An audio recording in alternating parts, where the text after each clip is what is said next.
Bienvenue à toi dans cette nouvelle vidéo dans laquelle on va voir ensemble comment négocier au mieux son prêt immobilier. Alors dans cette vidéo on va voir trois choses brièvement: qui je suis, qu'est-ce qu'un prêt immobilier, donc quelle démarche on est quand on cherche un prêt immobilier, et enfin les différentes étapes à respecter. Assure-toi bien de rester jusqu'à la fin de cette vidéo puisque j'aurai un petit cadeau à t'offrir dès la fin de cette vidéo. Alors qui je suis? Je m'appelle Dolé, j'investis mon temps à produire des écrits, des audios et des vidéos pour impacter des milliers de personnes, à trouver la confiance en eux dans toutes les situations de négociation qu'ils rencontrent. Je t'invite dès maintenant à t'abonner à la chaîne YouTube pour ne pas rater les prochaines vidéos et redécouvrir les vidéos les plus populaires.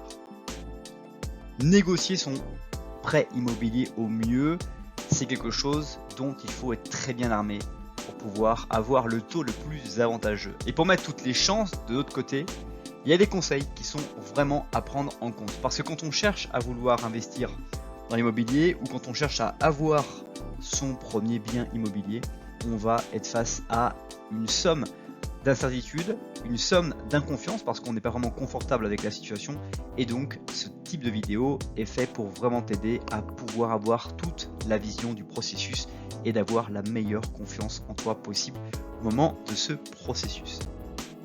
La première chose, c'est d'avoir un apport personnel élevé pour mieux négocier votre crédit immobilier. Alors attention, tout de suite, je le dis, on peut décider d'utiliser son apport personnel élevé pour pouvoir le mettre dans la transaction de l'achat immobilier, ou on peut simplement le laisser sur le compte en livret A, en PEL, de manière à montrer à la banque qu'on a cet argent qui peut venir pallier un défaut de paiement, on va dire sur plusieurs mois, quelques mois, et donc de donner cette garantie à la banque. Donc pour mieux négocier votre crédit immobilier, sachez qu'il est important d'avoir un apport personnel bien élevé, une garantie que l'on va pouvoir montrer. Donc rares sont les établissements bancaires qui acceptent d'octroyer un prêt sans apport personnel, dans le sens où vous n'avez pas de garantie, pas d'argent disponible, soit pour le mettre dans le projet, soit pour montrer votre capacité à pouvoir répondre. Mais si vous voulez obtenir un crédit, vous devez au minimum avoir 15% du montant de prêt demandé globalisé quelque part sur des supports, en tout cas sur des livrets de compte, de façon à pouvoir donner une garantie que le crédit sera bien, bel et bien remboursé. Deuxième aspect très important pour négocier au mieux son prêt immobilier, c'est d'avoir un taux d'endettement très faible. Pour convaincre votre banquier, préparez un dossier solide qui lui montre que votre taux d'endettement est faible. Par exemple, dans les 3 derniers mois avant que vous allez voir votre banquier, vous allez faire en sorte d'optimiser tous les frais qui sont variables, comme des dépenses X ou Y, et évidemment tout ce qui va être crédit à la consommation. Je ne sais pas, par exemple acheter un scooter, acheter un véhicule, acheter un téléphone, vous allez faire en sorte d'avoir fini de payer ces mensualités pour que dans les 3 mois précédant l'obtention de votre prêt, vous allez avoir un niveau bas d'endettement par rapport à toutes les choses que vous payez régulièrement directement. Notons que les personnes ayant un taux d'endettement nul ou qui ne dépasse pas 15% sont considérés comme des meilleurs clients par les banques. Donc moins vous avez un taux d'endettement, mieux vous allez pouvoir avoir le taux d'intérêt et le crédit immobilier que vous souhaitez. Troisième étape, c'est avoir des revenus importants. Pour être sûr d'obtenir un crédit immobilier, n'hésitez pas à montrer à votre banquier que vous avez des revenus élevés ou encore un patrimoine qui est important. Ce sont des bons arguments à mettre sur la table et ce que nous appelons le reste à vivre. En d'autres termes, c'est la somme qui vous reste après le paiement de vos mensualités de crédit, de loyer, etc. Et notez que la plupart des banques exigent un seuil de 400 € par ménage, c'est-à-dire à 2, par exemple, si vous êtes à 2, 400 € qu'il vous reste à la fin du mois à vivre pour pouvoir payer, on va dire, la nourriture, etc. quand vous avez payé votre loyer.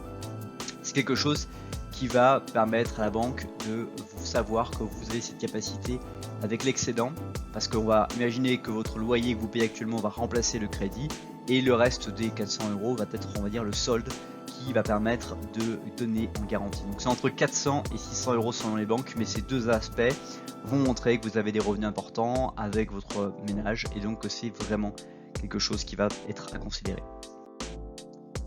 Quatrième point, c'est faites appel à un courtier en immobilier, en crédit immobilier. On n'est pas suffisamment de temps pour visiter chaque appartement, chaque banque, préparer le dossier de crédit, négocier avec le banquier. Et bien pour ça, il vous suffit de confier la mission à un courtier en crédit immobilier. Celui-ci dispose de toutes les compétences et les connaissances nécessaires pour négocier le prêt et vous aider à obtenir le meilleur taux. Mais attention, le choix du courtier n'est pas une chose aisée. Renseignez-vous bien, pour faire appel à un expert qui est connu pour son sérieux, son professionnalisme et pour aussi la transparence dans laquelle il va vous expliquer concrètement ce qu'il va réussir ou pas à pouvoir négocier pour vous par rapport à votre situation. Ce n'est pas encore la fin de cette vidéo puisque je vais te donner mon petit cadeau juste après cet passage. Si tu as aimé cette vidéo, tu aimeras très probablement les autres vidéos de la chaîne, donc abonne-toi, apprécie la vidéo, partage-la à une autre personne. Et puis comme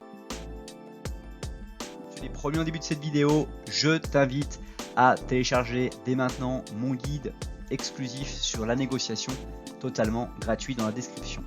Aussi, je t'invite à découvrir la vidéo qui s'affiche sous la flèche bleue ou la vidéo qui s'affiche sous la flèche rouge. À bientôt.